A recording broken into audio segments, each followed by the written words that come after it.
Le sacre de Nicolas Sarkozy au Bourget devant 40 000 militants de l'UMP. Un nouvel horizon est devant nous. C'est maintenant qu'il faut faire de nos rêves une réalité. Merci à tous.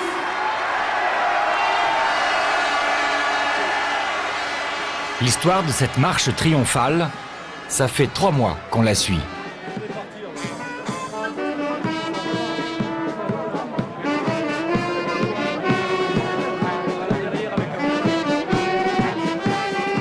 Vous le verrez pas là, il s'arrête pas. Allez au podium.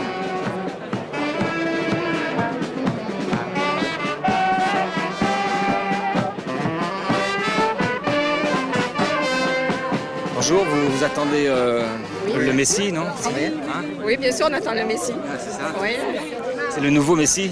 C'est le nouveau Messie, bien sûr. Nous le font.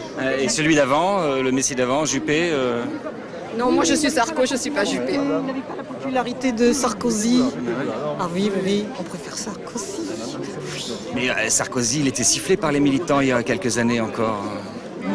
Parce qu'ils n'avaient pas compris, Vous n'avez pas compris quoi? eh ben, que c'était un grand homme, qu'on aurait besoin de lui un jour.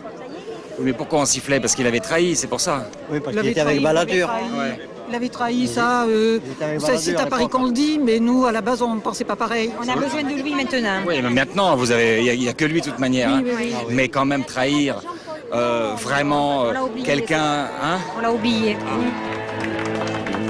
Politique trahit ses pères, le politique trahit ses amis. C'est l'histoire d'un homme qui veut devenir président de la République, coûte que coûte.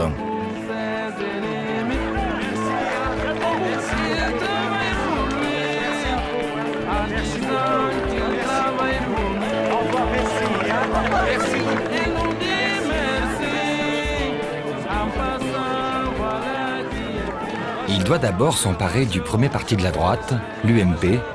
Stratégie, séduire les militants.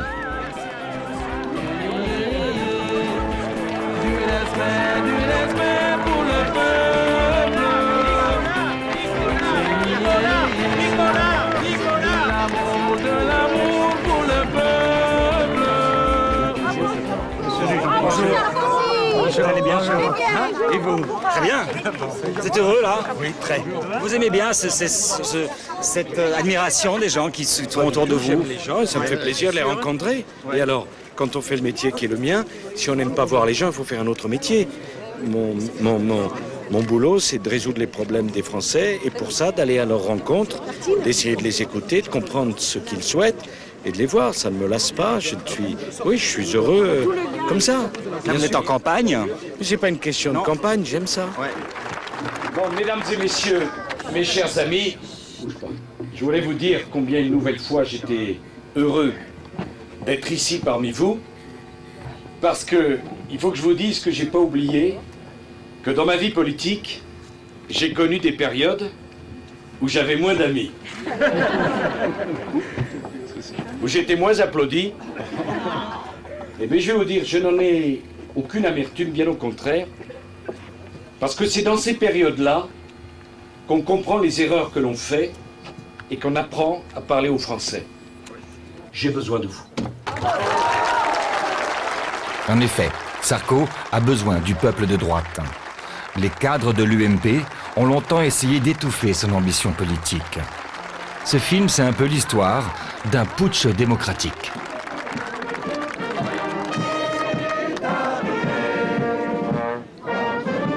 Faut dire qu'il l'a cherché. Après avoir doublé Pasqua en 83 pour la mairie de Neuilly, il abandonnera la famille Chirac pour Édouard Balladur avant la présidentielle de 95.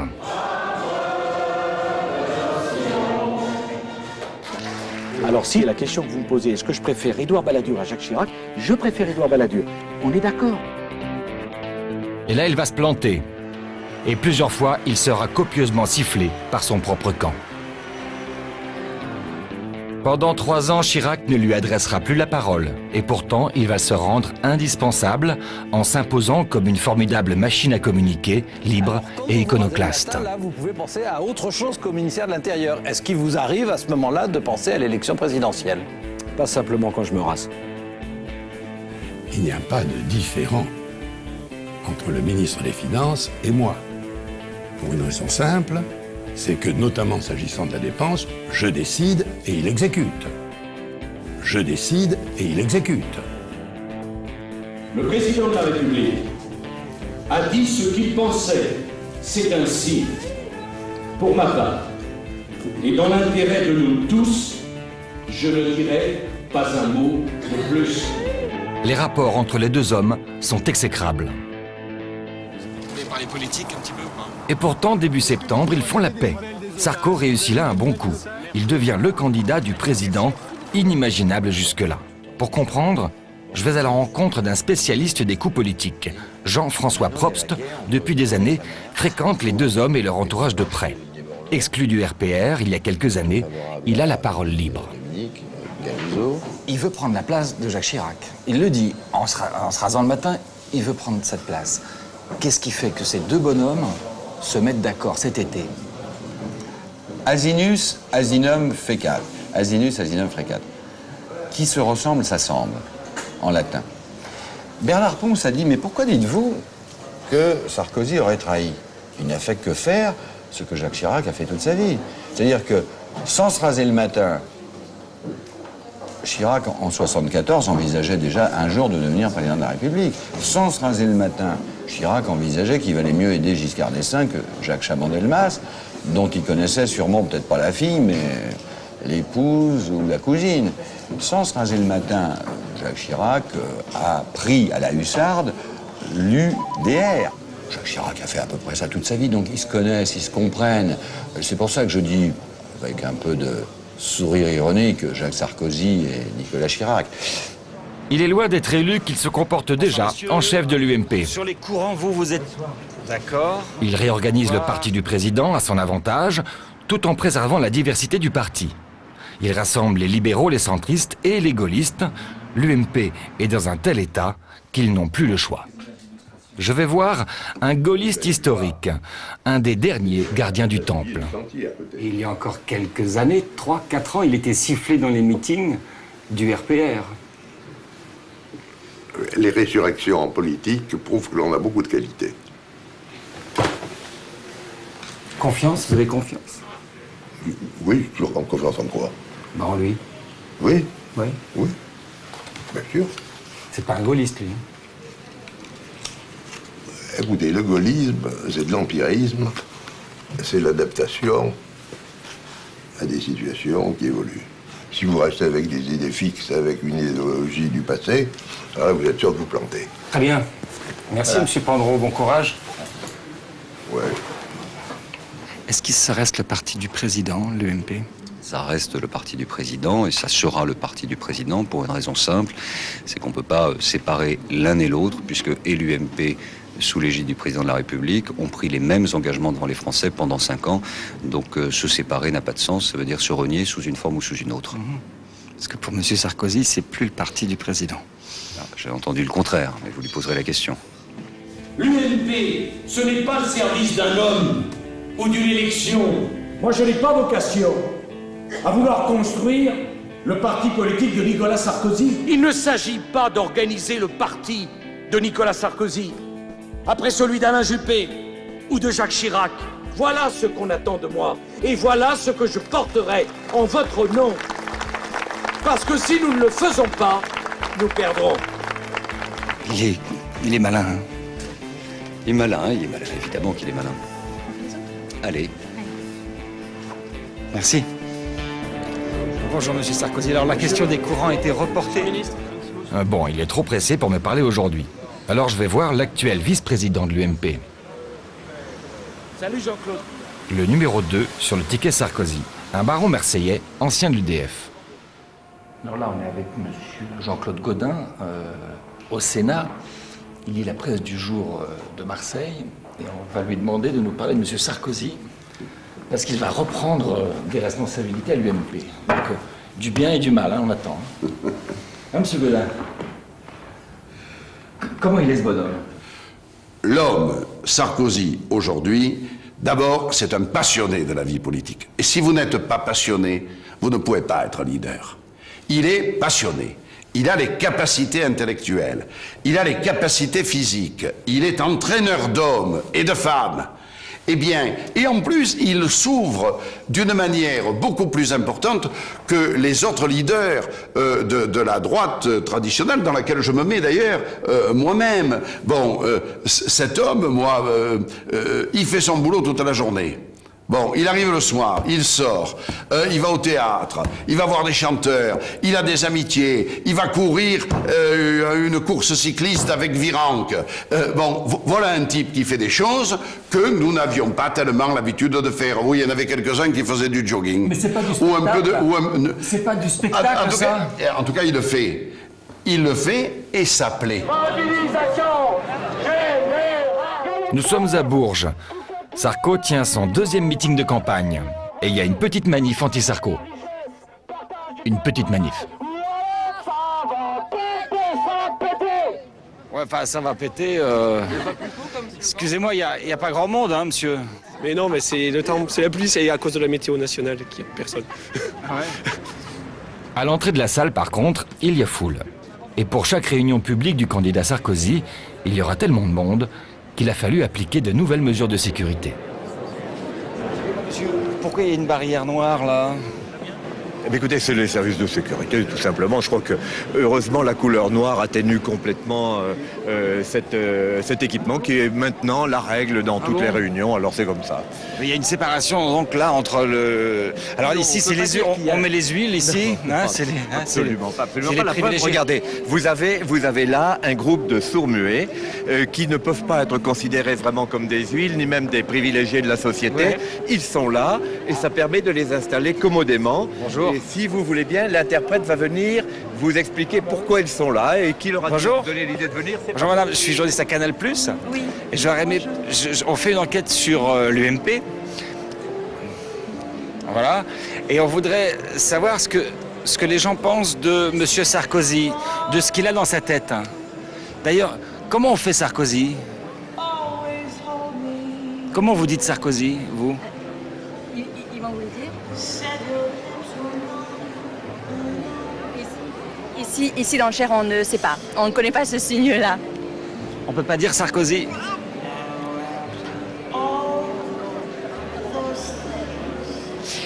Il faudra d'abord l'avoir rencontré, donc ce soir en l'occurrence, et puis ensuite nous lui donnerons un signe.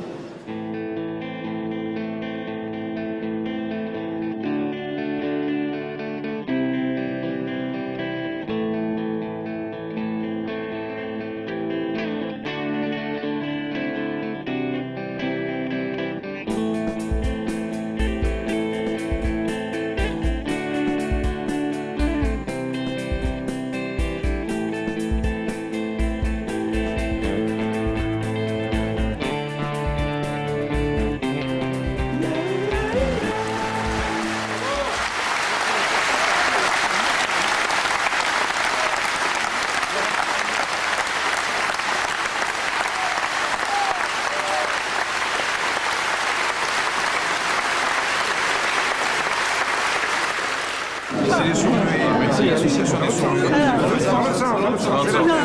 Bien, fais-la, oui. Voilà. Excusez-moi.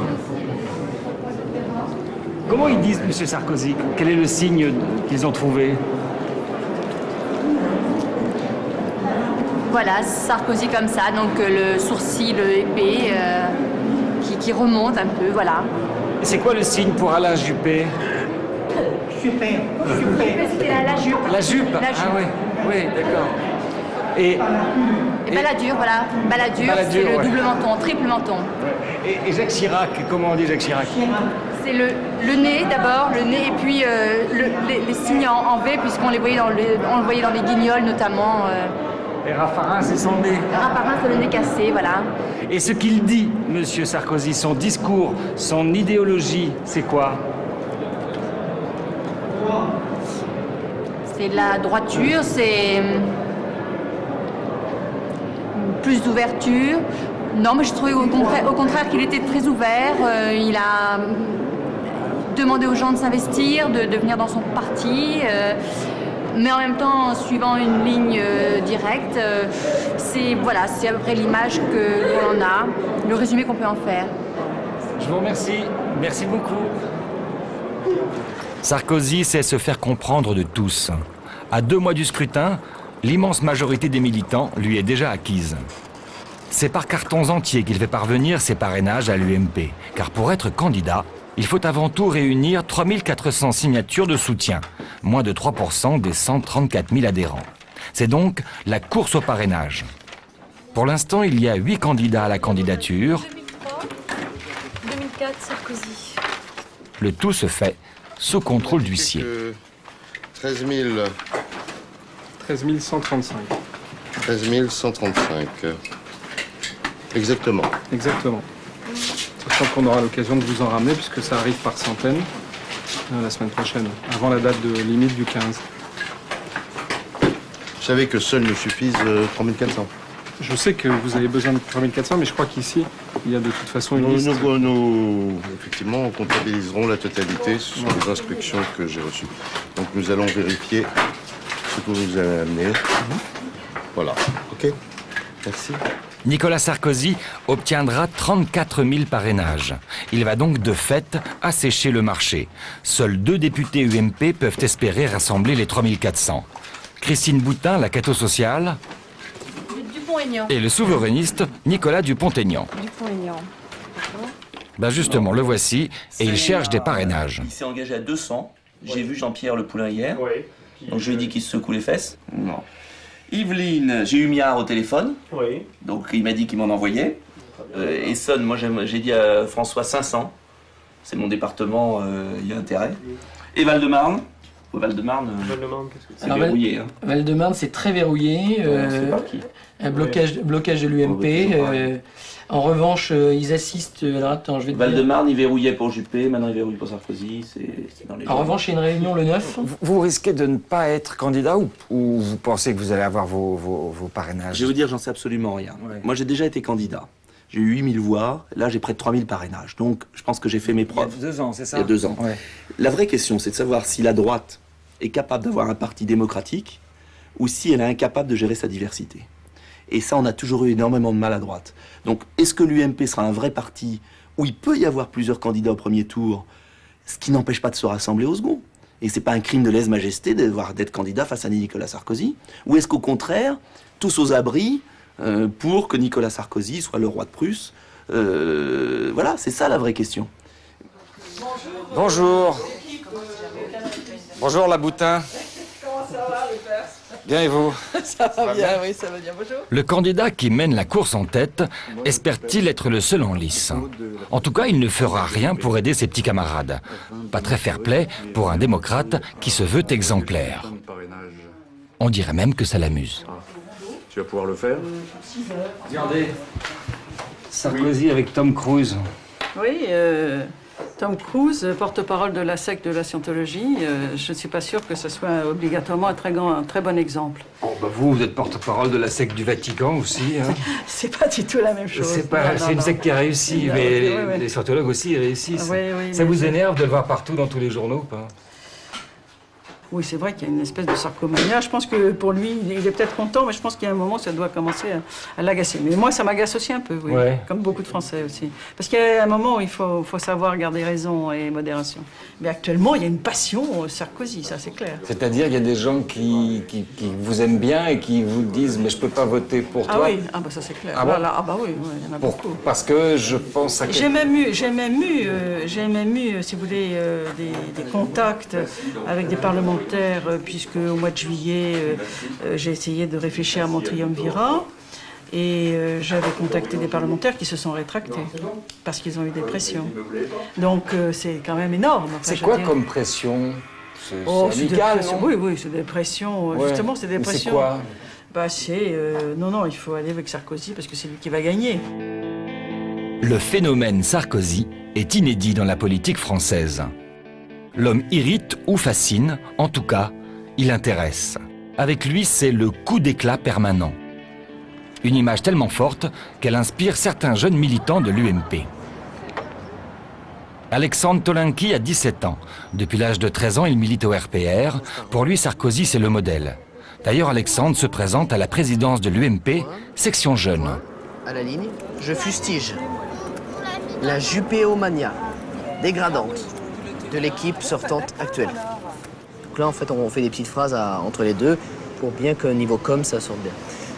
L'équipe nationale. Ce jour-là, il prépare son discours pour l'université des jeunes de l'UMP à Arvoria, où Sarkozy, le ministre d'État, doit déclarer sa candidature. Non, Voilà. Combien de temps il dure votre discours? Un quart d'heure. Un quart d'heure? Ouais. Un quart d'heure, donc là il y a la première phase de rédaction où on sort les idées un peu dans le vrac parce que là rien n'est, il n'y a pas de... Bon, il y a un plan, hein, il y a un plan qui est fait, mais ensuite je crois qu'il va faire une dizaine de pages, entre 6 et 10 pages. Ouais. On en est à la page 2 là. Et le plan c'est quoi? Le plan c'est... déjà on le divise en 50-50. Le premier 50 c'est parler de ce qui ne va pas. Mais dire qu'on est clairement proche de Nicolas Sarkozy, ce qui est la vérité. Et dans le deuxième, c'est donner... C'est vendeur aussi? Ça peut être vendeur, ça peut l'être. Mais il vaut mieux que ça soit vrai. Et la seconde partie du discours, c'est la vision du mouvement, un peu le projet, ce qu'il faudrait rénover. C'est plus un discours modéré, la deuxième partie, qui rassemble. Voilà. Et aussi avec des points sur Sarko. Hein. Est-ce que quand vous vous rasez le matin, vous pensez à vous présenter comme président de la République un jour? Tout le monde y pense. Pas moi. En politique, beaucoup de monde y pense. Ah ouais. Après, il faut s'en donner les moyens. C'est ce que vous êtes en train de faire, je vous laisse travailler. Voilà. Merci.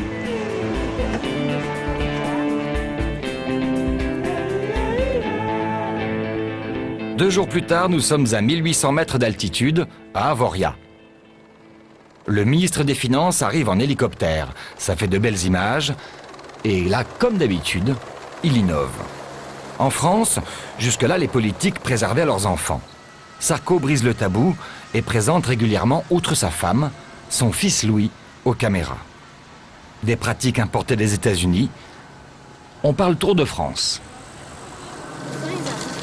C'est l'été, le Tour de France. Il y a une course cycliste qui n'est pas le Tour de France. Prochain été, ils vont venir. Ah oui? Prochain été, ils auront fini.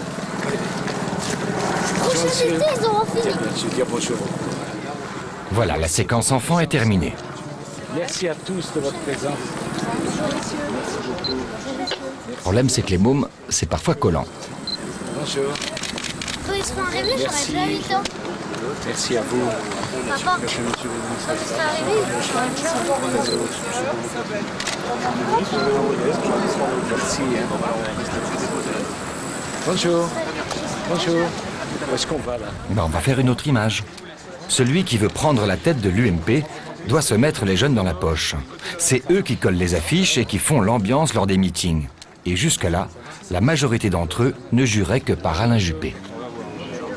Est-ce qu'il y a un ancien jupéiste qui veut bien ici me parler? Il n'y en a plus. Merci. Sarko, Sarko, Sarko, Sarko, Sarko, Sarko, Sarko, Sarko. Tiens, voilà petit Sarko. En attendant le discours de son maître, il fait du lobbying auprès des notables du coin. C'est un malin celui-là. Il a de qui tenir. Merci. Bonjour, Alexandre Donaki. Ah, qu'est-ce que vous avez de bon? Avec plaisir. Voilà, et puis à Avoriaz, et puis à l'avenir de l'UMP, je pense sur le plan interne, avec l'arrivée de Nicolas Sarkozy, je pense que ça va vraiment donner une impulsion au parti. Merci. Et quand il se retourne, il y a toutes les caméras qui l'attendent. La salle de presse est juste en face. Et puis je reviens, voilà. Comment?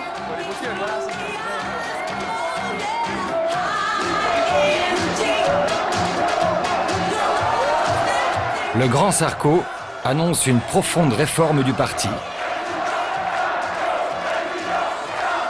Il promet qu'il fera appel à de nouvelles têtes, et ça les jeunes, ils apprécient.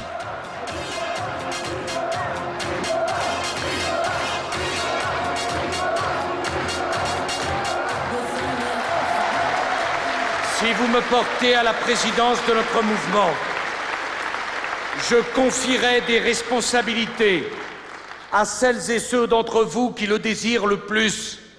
Je ne vous reprocherai jamais, à vous, jeunes responsables, d'en faire trop. car je pense toujours que vous n'en ferez jamais assez. Je changerai sans état d'âme ceux qui n'ont plus la foi, ceux qui n'ont plus l'envie, ceux qui n'ont plus la volonté de convaincre et de rassembler. Oui, mes chers amis, je veux une UMP jeune, enthousiaste, diverse et, si vous le voulez, indocile, car indocile, à mes yeux, c'est une qualité. Le moment est venu Le lendemain, de poursuivre une action pour construire cette UMP porteuse de victoire et porteuse d'espoir. Comme vous l'a dit hier, mon candidat préféré. alors là, ils font tous deux un gros effort, mais au nom de l'Union, il faut bien avaler quelques couleuvres.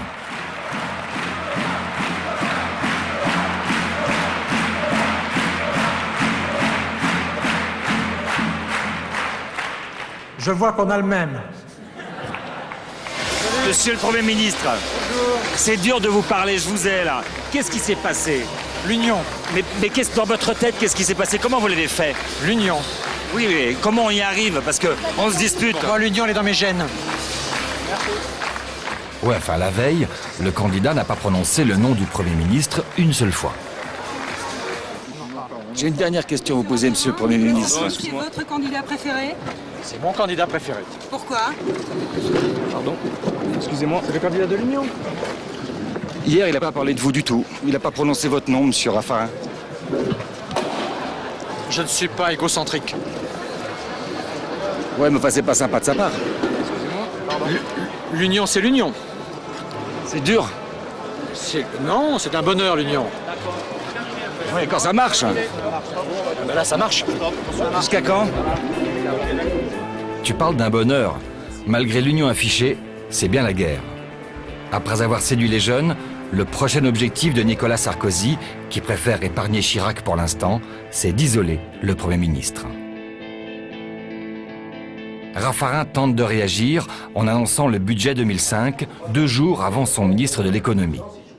Mais Sarko s'en moque.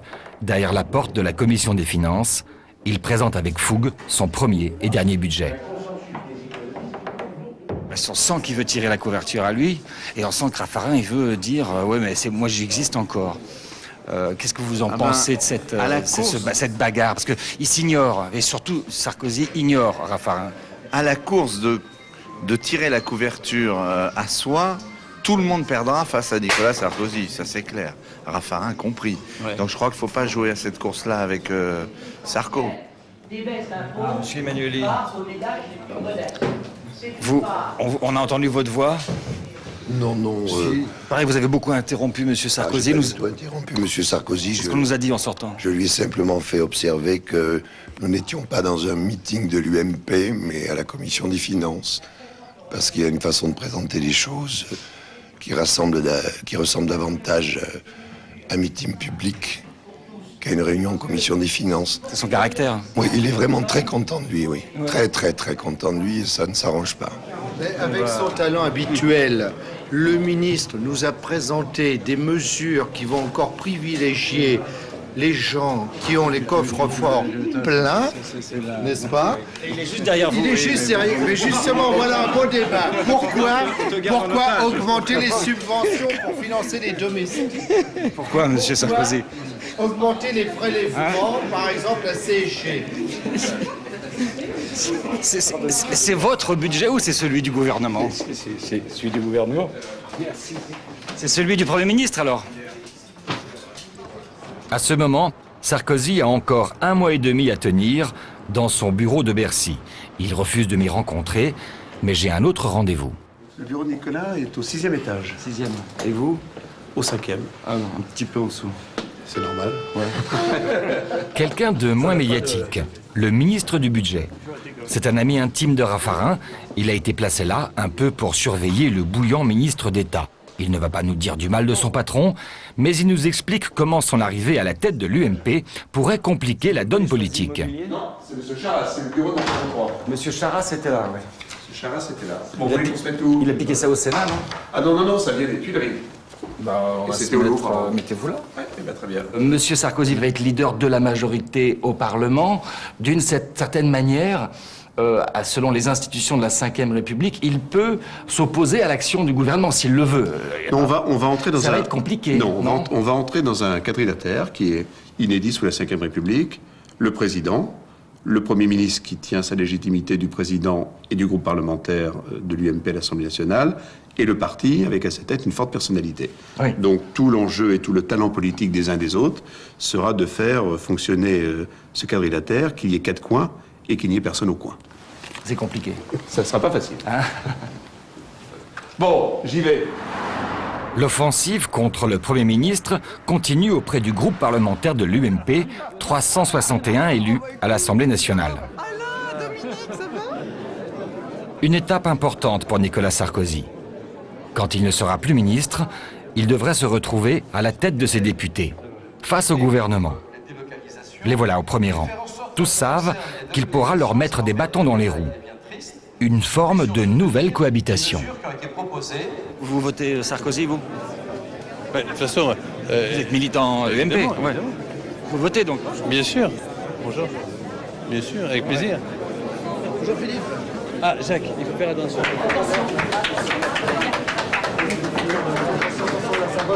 Merci. Bonjour monsieur. Vous allez vous représenter comme député? Quoi, à chaque fois? C'est vrai? Vous voulez pas me répondre? Il veut pas me parler, c'est ça le problème.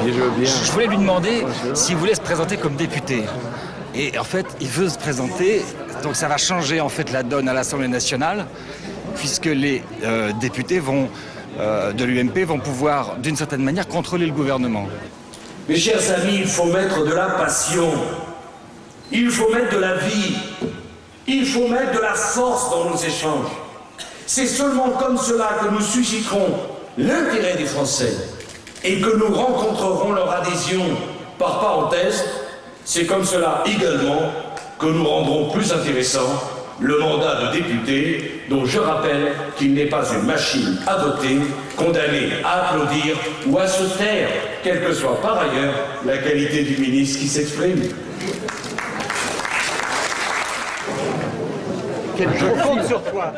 Le ministre est déjà parti quand son patron vient à son tour flatter les députés. Il essaye de contenir l'offensive de Sarko. Il est en forme, il vient d'être élu sénateur. Ok, merci. C'est que tout ça est codé, mais c'est très important. Salut Jean-Pierre. Comment vas-tu, François-Michel? C'est important les députés. Bonjour, tiens. Monsieur le sénateur, comment allez-vous? C'est important les députés. Il faut les soigner. C'est très important les députés. Bonjour. Sans la confiance des députés, il n'y a pas de gouvernement efficace. Salut. Oui, parce que s'ils ont Sarko comme chef, ça va être dur pour vous. Vous avez toujours d'excellentes questions. Hein. Sarko a réussi, Raffarin est paralysé. Encore plus fort, il arrive à dérouter la gauche. Tous les sondages concordent pour dire que de nombreux électeurs socialistes lui trouvent des qualités.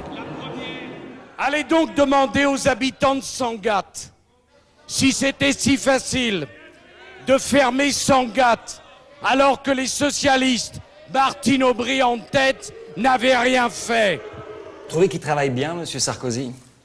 Si vous m'interrogez, non pas sur le fond de la politique, mais sur je dirais la méthode, disons qu'il est un excellent pro. Ouais. C'est quoi sa méthode? Sa méthode, c'est la méthode d'un ministre normal. Un bon ministre, c'est quelqu'un qui prend à bras-le-corps des questions qui se posent, essaie de comprendre, et puis d'apporter une solution, et surtout de la faire exécuter. Allez demander à monsieur Tavernier, à monsieur Pinte, et à tous ces artistes qui se battaient depuis des années pour la suppression de la double peine, si c'était si facile de faire voter cette suppression à l'unanimité, comme nous l'avons fait. Allez demander à Madame Erignac et à ses enfants si c'était pas justice que d'amener Colonna devant la justice de notre pays. Un ministre en action comme ça, c'est étonnant comment il a réussi à se rapprocher des Français. Vous êtes d'accord avec moi là-dessus? Oui, je pense que Sarkozy a joué sur un certain nombre de préoccupations. Il les a médiatisées. Vous savez, on dit souvent que parler d'un problème, c'est à 50% commencer par le résoudre, parler d'un point de vue médiatique. Je pense par exemple que sur la sécurité, il a réussi par un discours, dans les 2 ans qui viennent de s'écouler, une omniprésence médiatique, une présence sur le terrain, au quotidien, à rassurer. Son simple mouvement rassurait, parce que les gens se disaient « Ah, il y a quelqu'un qui s'occupe de nous », même si le bilan est beaucoup plus contrasté que cela. Et d'ailleurs, l'intelligence de Nicolas Sarkozy, c'est d'échapper au bilan, c'est-à-dire de trouver un moyen de partir, d'apparaître d'ailleurs comme la victime, et de ne pas avoir à rendre des comptes sur le fond de la réalité de son action. Mais par cette volonté, cet engagement personnel, cette présence, il a créé le choc en disant « Ah, enfin, il parle de nos problèmes ». Allez demander aux salariés d'Alstom si c'était si facile de convaincre Mario Monti d'avoir les résultats que nous avons obtenus. Alors, Monsieur Martin, en 32 mois, on ne résout pas tous les problèmes de la France, mais en 32 mois, il y en a d'autres qui ont montré qu'on ne faisait rien. C'était le cas de vos amis, et croyez-moi, bilan contre bilan, nous n'avons pas à rougir. Donne l'impression qu'il ne baisse pas les bras. Excusez-moi, j'ai eu l'impression, quand Jospin était au pouvoir, que la gauche se déclarait impuissante sur certains dossiers. C'est fou, ça. Eh oui. Lui, c'est ce qu'il dit tout le temps. Parce qu'il a choisi une tactique qui est un jour, une action, une petite phrase. Il fait une action, une petite phrase un jour, et le jour est bouclé. Puis quand vous regardez les hebdos, par exemple, qui doivent faire le bilan de la semaine d'action, vous voyez bien qu'il y a assez peu de corpus d'idées qui sont retenus.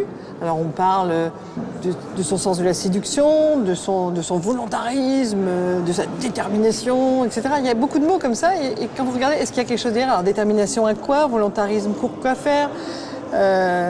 Action vers où? Et puis vous trouvez rien. Alors après on parle de sa femme, de son fils, etc. Vous voyez, il n'y a pas de fond. Certains disent, le problème avec toi, Nicolas, c'est que tu en fais trop. J'ai jamais rencontré un électeur qui pense qu'un responsable politique en fait trop. J'en ai rencontré tellement qui pensent qu'on n'en fait pas assez.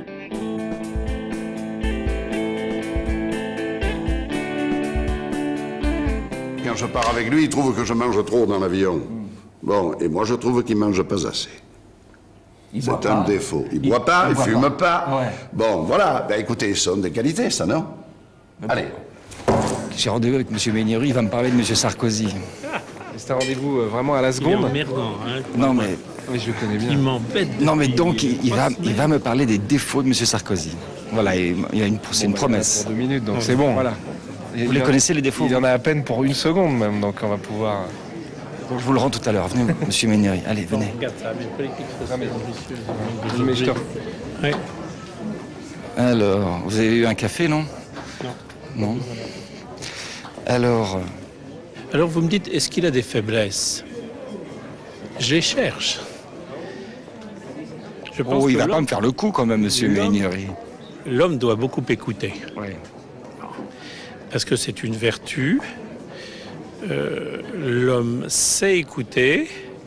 Il parle, il aime parler. Mais il a au moins la capacité, très vite, d'enregistrer ce qu'on lui dit. Donc, ce n'est pas la faiblesse que vous attendiez. Non, c'est pas... Le deuxième point, moi j'écoute mes électeurs du terrain. Ils me disent c'est le plus talentueux. Mais est-ce qu'il a du fond? Les Français veulent le savoir. Je pense que c'est là où il y a un travail à faire important. Où l'homme veut-il nous mener? Et là, nous avons 2 ans pour convaincre. D'accord, ok. Bon, alors, ça va? Pas mal, non, c'est bien. Ah ouais, le numéro 3 du parti, qui en quelque sorte doute du projet politique du numéro 1, c'est pas banal. Les militants, on les trouve au siège de l'UMP. Pendant une semaine, ils auront la possibilité de voter. Et c'est nouveau, le scrutin est électronique, disponible par Internet. C'est un peu compliqué, mais ça marche, après quelques bugs. Moi, je cherche un militant anti-Sarko. Il n'y en a pas beaucoup, mais ça se trouve. Pas du tout. Les gens sont très contents. Bonjour monsieur, il faut vous aider un petit peu, c'est ça? Non, ça y est, ça fait. Ça va? Non. Vous avez voté pour... Pour Dupont-Aignan. Dupont-Aignan. Aignan, oui, c'est ça. Et donc Sarkozy, vous, non? Ah non, mais moi je connais, monsieur. je suis depuis le RPF gaulliste, alors je connais Sarkozy. Il a déjà dirigé notre parti, le RPR. On l'a vu avec quelle catastrophe. Ah bon? Ça suffit, oui. C'est tout.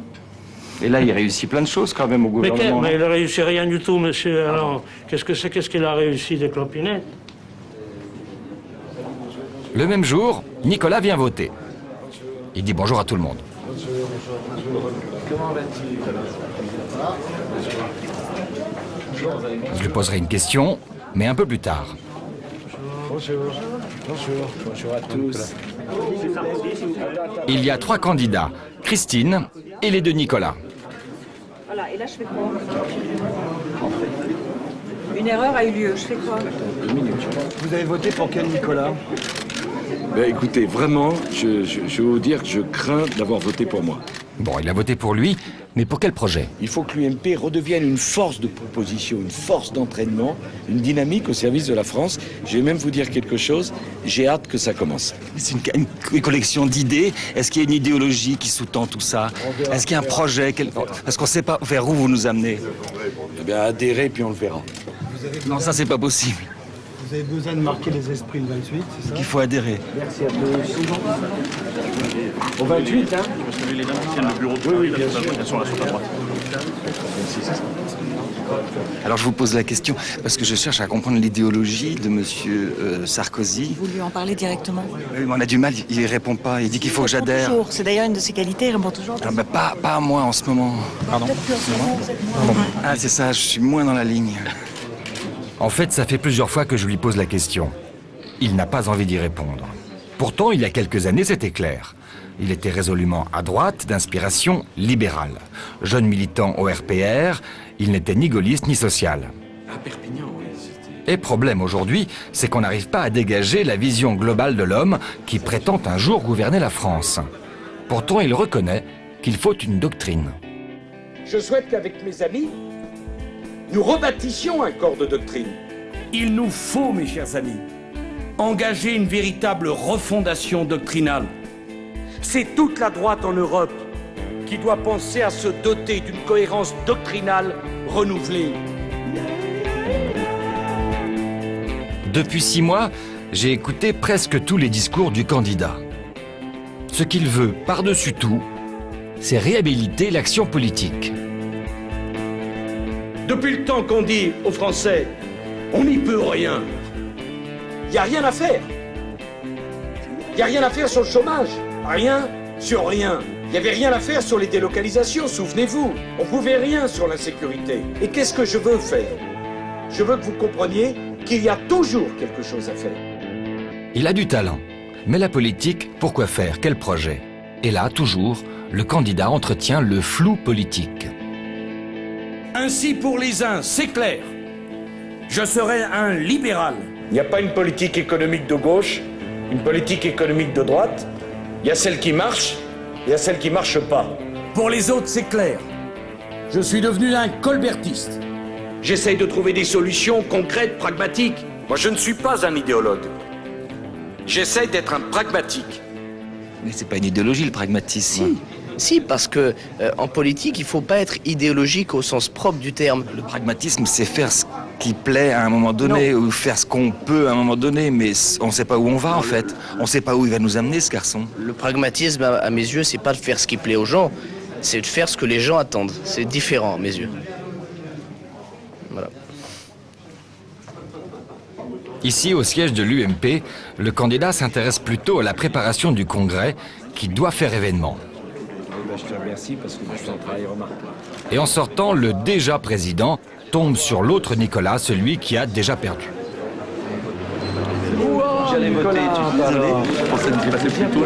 Salut Nicolas, ça va? Oui.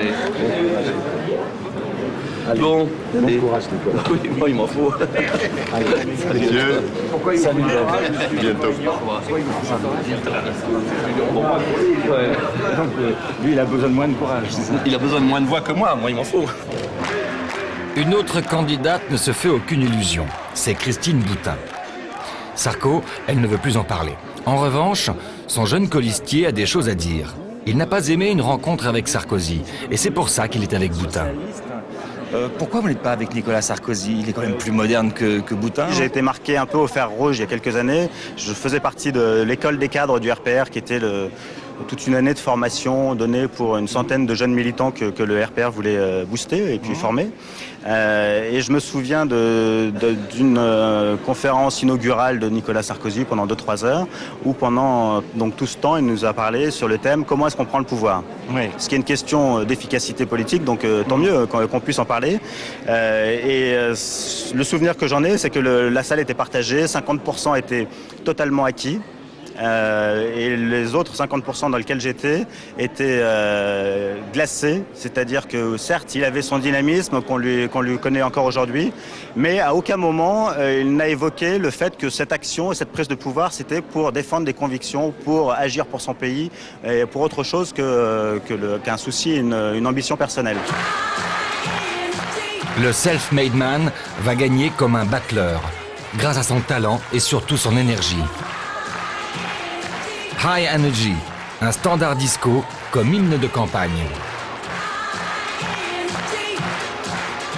Son objectif pour l'instant, ce n'est pas de fonder un projet de société qui pourrait fâcher les uns ou les autres. Sa stratégie, casser la vieille politique pour séduire et être élu.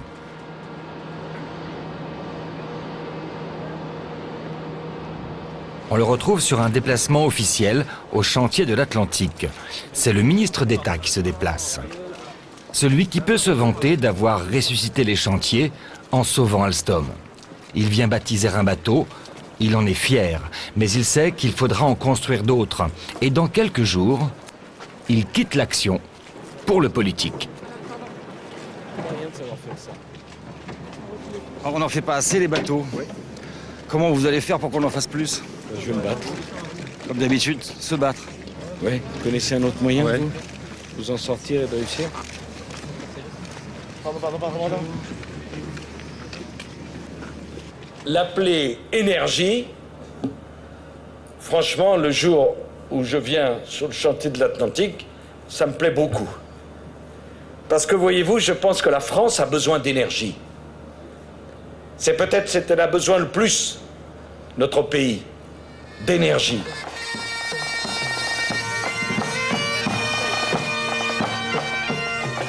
Un prêtre est venu bénir le bateau. C'est la tradition maritime. Les représentants de l'État, les patrons et le capitaine sont derrière pendant la prière. Il reste en silence. Que la paix et la bénédiction de Dieu, et la surprise. Père, Fils et Saint-Esprit, descendent sur ce bateau et son équipage. Amen. Un signe religieux qu'un ministre d'État devait se dispenser de faire. Ça aussi, c'est la tradition, mais républicaine celle-là. Mais c'est vrai que Nicolas Sarkozy a placé la religion au cœur du débat politique. Une première en France.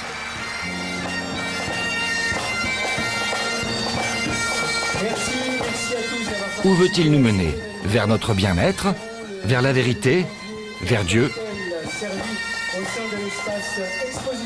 La République, les religions, l'espérance, c'est le titre du livre qu'il publie un mois avant son élection. Le grand communicateur se retrouve au milieu de ses militants, comme un prêcheur évangéliste entouré de ses fidèles. On travaille pour vous depuis X temps, donc on a mérité ça. Ben oui, vous l'avez mérité. Pour la première fois, un homme politique français exploite la peur de mourir qui est en nous. Alors j'ai fait un petit livre là, et dedans, j'ai eu du culot, j'ai dit des choses. Parce qu'en général, quand on fait un livre, il vaut mieux pas en dire. Au nom de quoi serait-il contraire à l'idéal républicain de se poser la question de la vie et de la mort? Au nom de quoi ce sujet qui concerne chacun d'entre nous lorsqu'on va à l'enterrement d'un proche et qu'on se demande pourquoi? Au nom de quoi ce sujet-là, on ne devrait pas en parler entre nous? Ce sujet de la vie serait un sujet dont on parlerait dans toutes les familles, sauf là. On me dit oui, mais il y a vie publique et vie privée. Oui, mais pour moi, ce qui compte, c'est pas privé et public, c'est vie.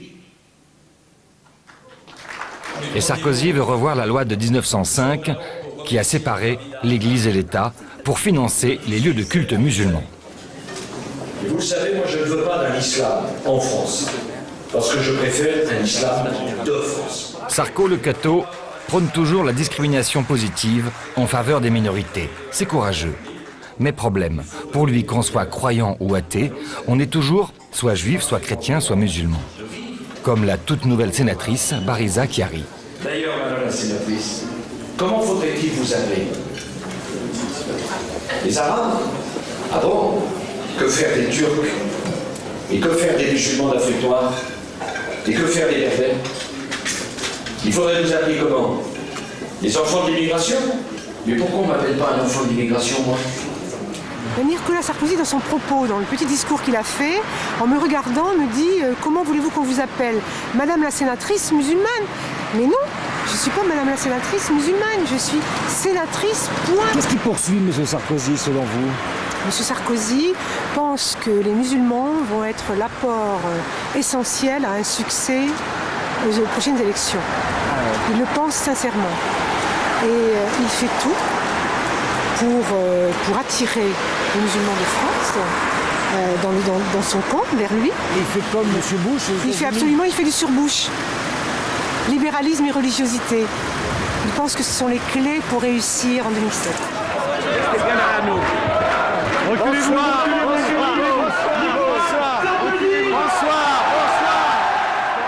La veille des résultats, le nouveau messie de la droite réunit les jeunes de l'UMP. Je vous demande... Attends. D'abord, que chacun essaye de s'asseoir. Et jusqu'en bas, tout le monde s'assied. Voilà. Et là, incroyable, devant nos yeux, il fait s'asseoir par terre tous ses fidèles. Allez, tout le monde s'assied. Bon, mes chers amis, ne craignons pas la différence. Revendiquons cette différence. Je ne veux pas que vous vous ressembliez tous. Je veux que vous soyez sincères et que par-dessus tout, vous soyez libres. J'ai besoin de jeunes libres, pas de jeunes à qui on explique ce qu'ils doivent penser. Mes chers amis, je compte sur vous. Merci. Qu'est-ce qui s'est passé aujourd'hui pour vous qui vous vivez ça? C'est important pour vous, mais qu'est-ce qui se passe là dans votre mouvement? C'est 30 ans en arrière parce que j'ai commencé comme un jeune militant, un simple militant. Et aujourd'hui, où je suis porté à la présidence du mouvement, c'est très émouvant. Et je veux dédier aux jeunes de mon mouvement, justement, les mêmes émotions et les mêmes joies que moi j'ai connues. Là, vous signez votre livre sur la religion. Exactement. Vous voulez, c'est vos nouveaux fidèles, en fait, d'une certaine manière, ces jeunes? Ils sont libres. Ils sont formidables. Merci, hein. Merci beaucoup, hein. Il faut continuer, hein, c'est bien, il faut merci continuer. Infiniment, hein. Nicolas, il faut continuer, hein. Et je vais continuer. À haute dose, la sarkozyte, ça fait de l'effet. Regardez ici qui dédicace son livre. Et oui, c'est Monsieur De Villepin, le pur chiracien, qui s'est fait avoir par un fan de Sarko. Merci les enfants. Une photo avec vous aussi.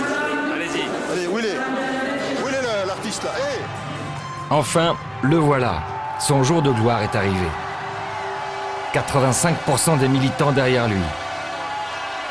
Une machine de guerre pour la prochaine bataille.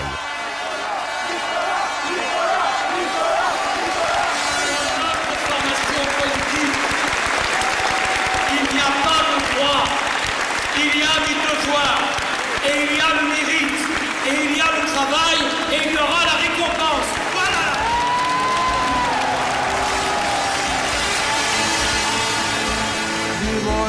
Du bonheur pour le peuple. Yeah, yeah, yeah. De l'amour pour le peuple. Yeah, yeah, yeah. Le politique trahit ses pairs. Le politique trahit ses amis. C'est aussi une machine de guerre, impitoyable pour ses ennemis. Il travaille pour lui, en disant qu'il travaille pour nous. Il nous dit merci, en passant, voilà qui est pris.